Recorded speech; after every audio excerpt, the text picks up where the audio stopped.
something shifted this week that almost nobody saw coming. A decision so quietly confirmed, so carefully worded, that you could almost miss what it actually represents. A governing body of world football blinking first. And the team that forced that blink had been dealing with circumstances so extraordinary, so structurally disadvantaged, that their coach publicly called them the most oppressed side at the entire tournament. This is not a story about a bad referee call or a controversial penalty. This is a story about borders, geopolitics, and what happens when the planet's biggest sporting event collides with one of its most complicated diplomatic fault lines. Picture this. You are a professional footballer. You have trained for 4 years for this moment. Tomorrow, you play a World Cup group match at one of the most iconic venues in North American sport. Your preparation window, that final 24-hour stretch, when routines matter most, begins not with a light training session or a tactical walkthrough, but at an airport immigration desk. Security checks, passport processing, customs clearance. By the time you reach your hotel, hours have dissolved. Not 40 minutes in the air, which is what the actual flight distance between Tijuana and Los Angeles should take. 5 hours, door to door. That, according to Iran's team captain, is what the journey reportedly felt like in practice. 5 hours eaten out of the most critical preparation window in a footballer's competitive calendar, before a single boot has touched the turf. To understand how Iran arrived at this situation, you have to go back several steps. Iran qualified for this World Cup on merit, a full qualifying campaign, earned through results, concluded before the geopolitical landscape around them changed dramatically. The draw placed them in Group G alongside Belgium, New Zealand, and Egypt, a competitive but navigable group on paper. A genuine opportunity, in other words, if the squad could actually prepare properly. But Iran entered this tournament carrying a weight no other participating nation was dealing with. Their country had allegedly been engaged in a 3-month military conflict involving the United States and Israel. A formal truce was reportedly reached only in the weeks immediately preceding the tournament's opening fixtures. That background alone made Iran's logistical situation sensitive before a single squad member had boarded a flight. The original plan, according to reports, had Iran's base camp established in Tucson, Arizona, standard operating procedure for a team competing on American soil, comparable to the arrangements made for dozens of other squads across the 3 host nations. That plan was reportedly changed at the last minute. Iran's entire base of operations was relocated to Tijuana, Mexico, just across the international border from California. What this meant in practical terms was that Iran's team, unlike every other nation in this tournament, was not simply commuting between a training facility and a stadium within a single country. They were crossing an international border every single time. FIFA's own regulations are explicit on this point. Article 18.3 of the tournament framework reportedly states that teams must travel from their base camp to the match venue the day before their fixture and return to that base camp after the game. For 47 of the 48 competing nations, that instruction is logistically unremarkable. A team bus, a short transfer, perhaps a connecting flight between domestic cities. The same regulation meant presenting documents at a border crossing, clearing immigration, submitting to security screening, and repeating the entire process in reverse after the final whistle. The regulation is the same for everyone. The lived reality of applying it could not have been more different. Here is where things get interesting, because the human cost of this arrangement became undeniable almost immediately once the tournament began. Iran's opening match was a 2-2 draw against New Zealand at SoFi Stadium in Inglewood, California. A credible result by any measure, achieved against legitimate opposition under conditions that would have tested any squad's focus. The charter flight from Tijuana International Airport to Los Angeles International Airport covers approximately 127 miles, a distance that would ordinarily place a team at their destination within the hour. The actual journey, reportedly, took 5 hours, once border procedures were factored in. 5 hours. For context, that is long enough to fly from Los Angeles to New York and still have time to collect your luggage. What elite athletes require in the hours before competition is not complicated to explain. Light movement, proper nutrition at specific intervals, uninterrupted rest, a stable environment, free of unpredictable delays. Sports science has spent decades refining exactly what those pre-match hours should look like, because the marginal gains and losses are measurable. Iran's squad, it is claimed, arrived at their Los Angeles accommodation later than planned before that New Zealand fixture, compressing everything that should have unfolded calmly into whatever time remained. That disadvantage does not appear on any stat sheet. It does not register in any official tournament record, but any professional coaching staff will tell you that disrupted preparation accumulates across a tournament.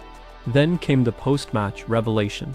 Iran's head coach Amir Galanoui, speaking through an interpreter, reportedly disclosed that immediately after the full-time whistle against New Zealand, his squad was instructed to leave the United States without delay. No overnight stay in Los Angeles. No standard recovery period in the same city where they had just competed. Back across the border to Tijuana, carrying the physical burden of a World Cup match, with the same immigration process waiting for them in reverse. Galanoui did not attempt to soften what he was describing. They did not even give us time to recover, he allegedly said. His team had been told to leave immediately. He went further.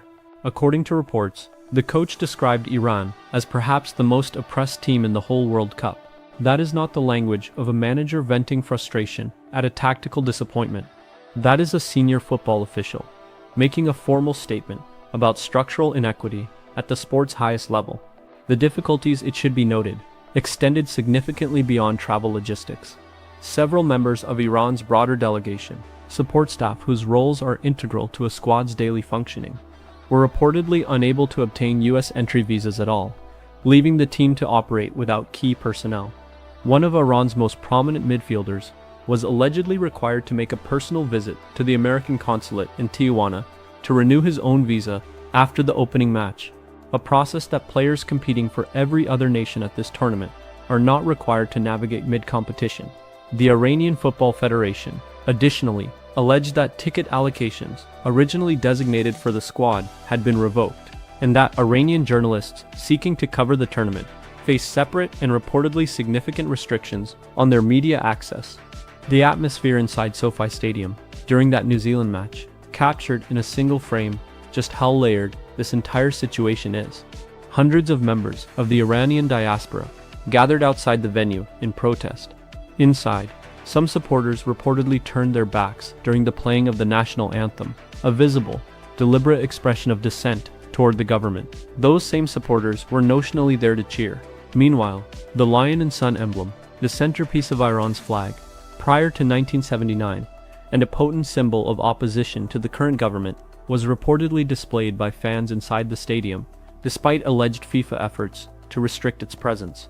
It was a scene of profound contradiction, a fan base simultaneously supporting their players and distancing themselves from the political entity those players technically represent.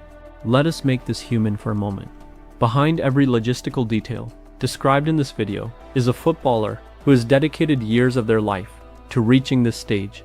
Consider what it means to run a World Cup match, 90 minutes of maximum physical and emotional output at the sport's highest intensity, and then board a plane within hours, not to a comfortable hotel where recovery protocols can begin properly, but back across a border through the same security channels you cleared that morning, into a training base in a country that is not hosting the tournament you are competing in.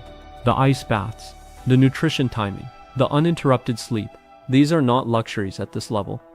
They are the basic infrastructure of athletic performance. Iran's players, according to the available reporting, have had to absorb border crossings and immigration queues into the same window that every other squad in this competition uses exclusively for recovery. That is a competitive disadvantage, with no real parallel in the nearly century-long history of this event. Previous World Cups have carried political weight before. Teams have competed under complex diplomatic circumstances. Host nations have navigated sensitivities around particular nations' participation. But the specific operational disadvantage Iran has faced, a base camp in an entirely different country from the matches being played, requiring an international border crossing as a routine logistical feature of every match week, does not appear to have a clear precedent. Other tournaments have seen disputes over fan visas or media credentials or scheduling fairness. None have seen a competing nation's coaching staff essentially commute across a national frontier simply to do their jobs. Iran's team has been, in a genuinely unusual sense, a guest in two countries simultaneously throughout the group stage.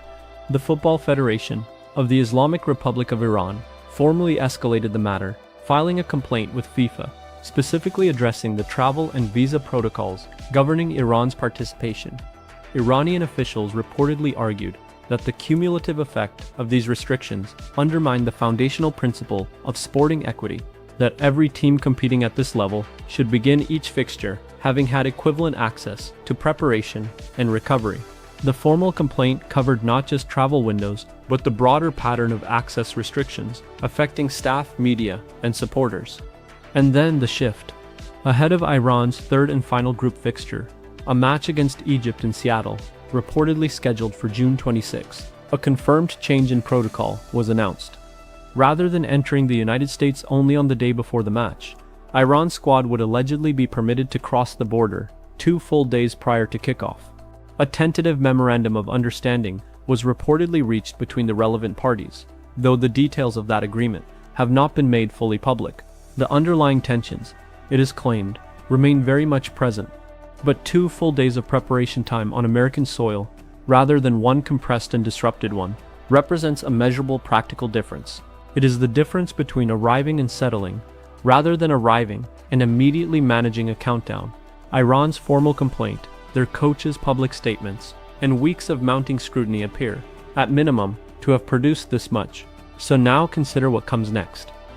If Iran's result against Egypt is sufficient to advance them into the knockout rounds, the logistical questions that have defined their group stage do not disappear, they intensify. The knockout format compresses turnaround times significantly. A round of 32 fixture, followed potentially by a round of 16 match, just days later, creates a schedule in which a 5-hour border crossing in each direction, around each game, becomes not merely inconvenient, but arguably incompatible with the basic requirements of competitive preparation at this level.